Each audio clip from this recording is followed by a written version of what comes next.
This week on Centennial Sports Connected, we head to Etobicoke for a classic GTHL matchup between the Humber Valley Sharks and Greater Toronto Capitals. A lot of soccer across the GTA this weekend. The Carleton Ravens started the season with 10 straight wins and took on U of T looking for number 11. We talked to the coach and their top scorer about the best start in the history of the program. Hockey, soccer, and rugby. The Wolfpack rewrote history in the city last week, so for all the rugby fans out there, the U Sports season started the playoffs this weekend with the Varsity Blues taking off the York Lions. Hello and welcome to Centennial Sports Connected. I am Pete Borkowski here with Brandon Cameron after a jam-packed long Thanksgiving weekend. Brandon, what did you get up to on the weekend? Well, I ate a lot of food. I gained like 12 pounds. Oh, you're not the only one there. I couldn't even do the second button on my suit. My button's going to pop off at any moment. Well, we may not have been very active, but there were lots of people were. There were tons of sports going on across the city during this long weekend, and we are going to start with a little bit of hockey in the West End. Yeah, let's get tonight's show kicked off with a little GTHL action. The Humber Valley Sharks are taking on the Greater Toronto Capitals at Pine Point Arena in sunny Etobicoke, Ontario. Both teams looking for their second wins on the season. First period, Sharks in the attacking zone. A shot from the slot is denied, but the rebound goes right back to Spencer DiNucci, and he makes no mistake. 1-0 Sharks. Later in the period, the Sharks continue to pressure the Capitals zone. Some nice cycling by the Sharks lead to a cross-crease pass, but the Capitals netminder stones him to keep the game at 1. Later in the period, the Capitals look to step their game up. A huge collision in the neutral zone opens up some space to tie the game at 1. Second period, the Sharks smell blood. They kicks the rebound out to the point. The cycle continues with a mad scramble. And here it is, 2-1. Sharks take the lead. A killer second period continues for the Sharks after a Capitals turnover. The shot goes wide, but relentless pressure on the forecheck allows for the Sharks to get another glorious chance, but he's denied again by the Capitals goaltender. What a performance he had tonight. The very next few minutes later, two Sharks players skate in on a 2-on-1. DiNucci feeds the saucer pass, backhand, shelf. 2-goal lead for the Sharks. Very next play off the ensuing face-off. Play comes up the ice. Shot from the wing. Stopped, but rebound, money. 4-1. Sharks lock down the third with great puck control and not giving the Capitals any chance to come back in this one. They would hold on for the monumentous 4-1 victory and take that one for the team. Now with a little more on the game, here's Centennial's Luke Samard. Thank you. I'm here at Pine Point Arena where the Humber Sharks just defeated the Toronto Capitals by a score of 4-1. In what was an anticipated goaltending duel between the two teams, saw Humber Sharks goaltender Dowling come away with the victory. He only faced 16 shots this game, most around the perimeter and non-threatening. Toronto Capitals goaltender Johnson faced 18 shots, mostly in and around the slot area, meaning they are dangerous. The Sharks capped off 3 unanswered goals, finishing with a 2-on-1 and a beautiful backhand. The Sharks will be looking for their third win of the season as they lace up their skates this weekend. I'm Luke Samard, and let's hand it back to the studio. Rivalries are one of the things that make sports great. And when it comes to university football here in Toronto, it doesn't get much bigger than the annual Red and Blue Bowl between the University of Toronto Blues and the York Lions. York was playing host in the 50th edition of the classic rivalry between two teams that are struggling this year, with the Lions hoping to beat their downtown foes for their first win of the season. We're going to dive right in where everything started to go wrong for U of T, just after the half. Jump to the third quarter, the undefeated Blues down 14-7 at half. QB Clay Sakira throws a long ball to wide receiver Daniel Diodati, who weaves through the Lions defense for a first down. And here's where it starts to go downhill. Sakira receives the snap and runs away looking for an open man when defensive back Desi Dixon chases him down and takes him out for the huge sack and loss. Watch closely because this is where the Blues made their biggest mistake of the game. Sekera throws a long ball intended for receiver Nick Stadnick when another York defensive back grabs the interception and with it control the game. Watch him go. The pick six. The Lions are up 21-7. The defensive score absolutely crushing for the Blues as the Lions take firm control of the game in the third quarter.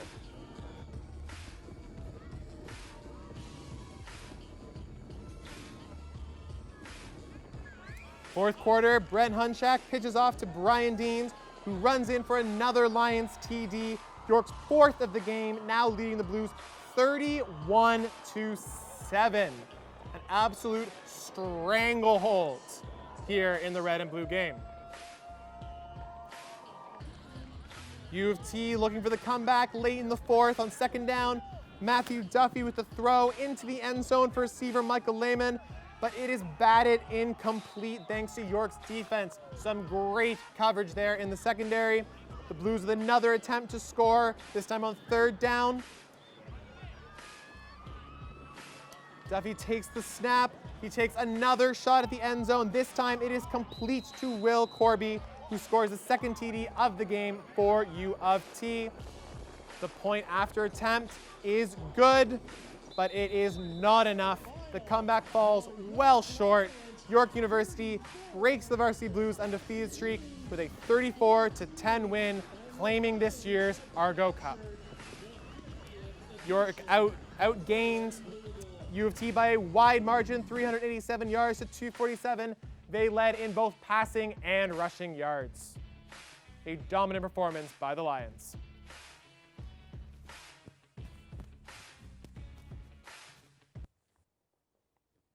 From one football match to another, the Carleton Ravens men's soccer team is off to the program's best start in school history. With 11 wins in their first 12 matches, the Ravens find themselves sitting comfortably atop the OUA's Eastern Conference.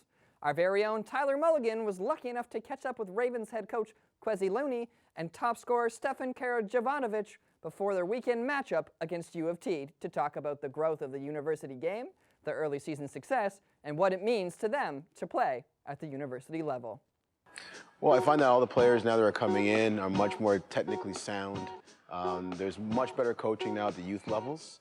So in terms of the number of quality players that we have access to has definitely increased. The league itself has improved, the level of play has improved, which has pushed us now as coaches to give more. And it's also pushed our programs to do more. So we're all-encompassing, we're full year, we have access to our athletes probably full year round. And they demand it. That's the other part too of it as well. Like before, when I was a player, we were off in the summer, off in the winter. It was relaxing. You played 3 months out of the year. These kids now that come in are looking for a program that can facilitate them all year, right, from a developmental perspective. Yeah. Over the last year, I can definitely tell you that there's definitely been an increase in interest in coming to our program and other programs across Ontario specifically, because there is now a direct pathway into a professional career. So kids see that now as a much more attainable goal. At the same time, parents love it because now it's encouraging their kids to pursue a university degree, right? And along the way, still follow their passion of potentially becoming a pro player. We've been together now for 3 years. Like 2017, we had a very big recruit class. That was my second year as head coach, and that year I wanted to shape the team around my ideas, my philosophy, how I wanted to play, and we were very fortunate to get the level of players and the quality of players that we brought in. And for me, a lot of them were from Ottawa, so we were able to build chemistry really quickly. And then we've just been kind of maturing together as a group. Our focus was just to, progress as a team, right? And take one game at a time. And, our first 10 games, I'm not saying every game was easy for us. Sometimes we made it more difficult than it needed to be, but we found ways to win, right? And I think that's a true indication of a good group of people, a good program. We don't really look at it as 10-0. It wasn't something that we were planning to do. It just kind of happened that way. What makes Steph a special player? It's his work ethic. It's very rare that you see a striker that is both talented, has a good understanding of the game, and then has the right work ethic. That combination can take you a very long way. And I think what you've seen now over the last 2 years with Steph is that his work ethic has increased. He always had the technical ability, and it was just a matter of him keeping a clear mind and understanding what his role was. I mean, I think this year you're seeing a lot more maturity from him in terms of what his team requires of him, right? And I mean, he's definitely become more of a team-first mentality, and he's looking to do anything possible to help the team. Stefan Karavanovic, Carlton Ravens striker, number 39. I always look at what other players take in their game, and I try and adapt with it. So even as a striker, like when you play the system that we play, everybody has their role defensively and offensively. So going defensively and being aggressive and trying to make the defenders make a bad pass or something like that is always something that I look towards. And that aggressiveness that I've seen in Vidic and Ferdinand when I was younger, obviously I try and put it in my game. So first year we made it to nationals. Unfortunately, it didn't end up how we wanted it to. And second year we always had that goal because we knew the individuals we had on the team. We always had that goal of winning nationals, but I feel like this year with the same maturity and the quality that we have and the gel, our chemistry is very good, and every player knows what they have to do towards the team to go forward, and we're all hoping that this year is our year.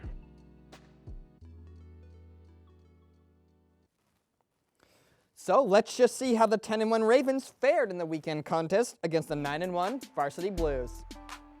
We'll pick things up in the 12th minute. The Ravens with a chance to open the scoring early.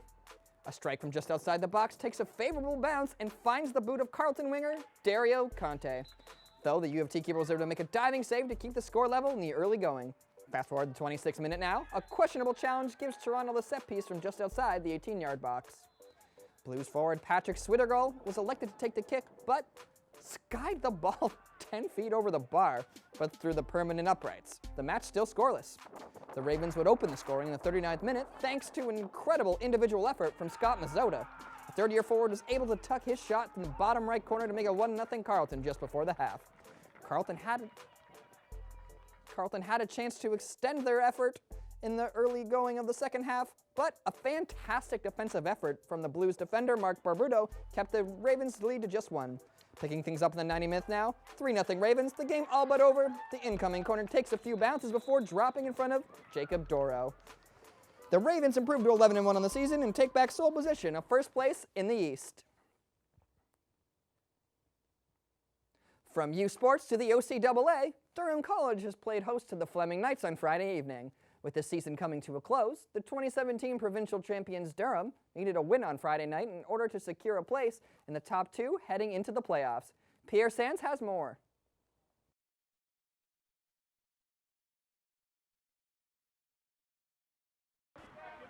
It didn't take Durham long to get their first goal of the game when LaRon Young's header tipped on to Nick Spittle, whose shot was deflected right into the path of Joshua Lee, who picked up his 8th goal for the Lords in the 3rd minute of the game. Durham's second goal of the game come in the 34th minute after Nick Spittle would work his way onto his right foot and curl one into the top right corner with his beautiful strike to make it 2-0 for the Lords. Spittle getting his second goal for Durham. Now that goal was so nice, we're going to see it twice. Look at that, just beautifully bending it right into the top right corner. 2-0 Durham. Durham would eventually get a 3rd goal in the 52nd minute when Jeremy Bangala just came on and with his first touch of the game finds the back of the net, his 3rd goal of the season. A giveaway in the midfield from Durham would be costly, as the Fleming would get onto that and build their way close to the Durham box, and eventually it would be Nick Payne giving away a penalty. It was Fleming captain Aaron Schaub who would convert into the bottom left corner to give Fleming their first goal of the game to make it 3-1 heading into the final 15 minutes of the game. After Friday's win, the Durham Lords have already confirmed second place in the Eastern Conference as they're tied on points with Algonquin, who have a better goal difference and are 3 points above the Seneca Sting, but after beating them at the beginning of the season, no matter what Seneca do on Wednesday against the Centennial Colts, Durham are confirmed second place in the Eastern Conference. Playoffs will begin this Saturday, October 19th, with the Durham Lords facing either Conestoga College or Lambton. From one pitch to another, it's been a wild month in the sport of rugby. Between the Toronto Wolfpack winning the million-pound game to the excitement of the World Cup in Japan, rugby fever is everywhere in Toronto.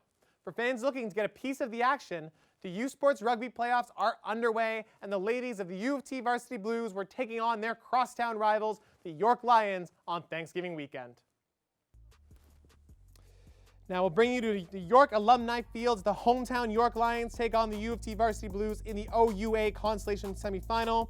The Lions had an undefeated regular season, but were shockingly upset in the quarterfinals by Brock, sending them into the consolation draw. Picking things up here, just 30 minutes into the game, and the York Lions have already built themselves a commanding 15-0 lead off 2 tries and a penalty kick. The Lions are going to continue to pile things on here early as some nifty passing creates space for Chanel Lindegaard, who breaks through defense and extends the lead. Natasha Naismith follows that with her second conversion of the game to push the lead to 22-0, but this was far from over as the Blues respond immediately with Laura Van Dyke going on a strong run to get U of T on the board. Sarah Canini then kicked her first of 3 consecutive conversions to cut the deficit to 15.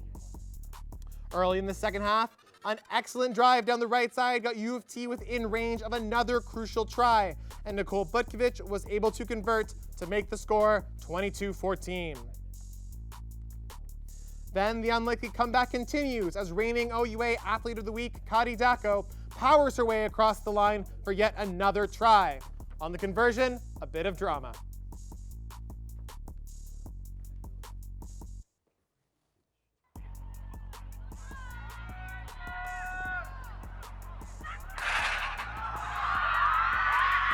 Take that, Cody Parkey. The double doink is good for Carini's 3rd consecutive conversion, and now the Blues only trail by 1. York, however, seems to use this as a wake-up call as they immediately tighten up their defensive play. U of T continuously pushed forward, trying to take the lead late in the second half, but the York Lions defense was too much to overcome. A series of huge hits by the Lions defenders were effectively able to end the last solid attempt by the Varsity Blues at a comeback.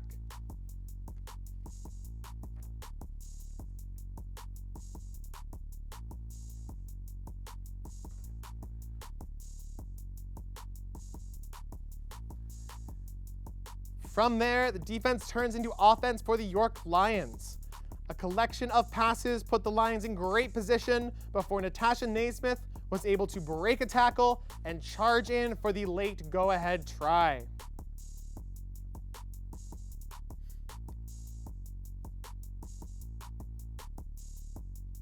It was her second of the game as she put forth a monster effort, scoring 17 of her team's 32 points, and as you can see, the crowd loved it. The Lions would add one more late insurance try in the final minutes to put an exclamation point on the victory. As time winded down to the final minutes, the Lions were able to calmly kick the ball away and seal their position in the OUA Consolation Finals. With the exciting match in the books, York will now advance to face off against Trent Excalibur this Saturday at Alumni Field for the OUA Consolation Championship.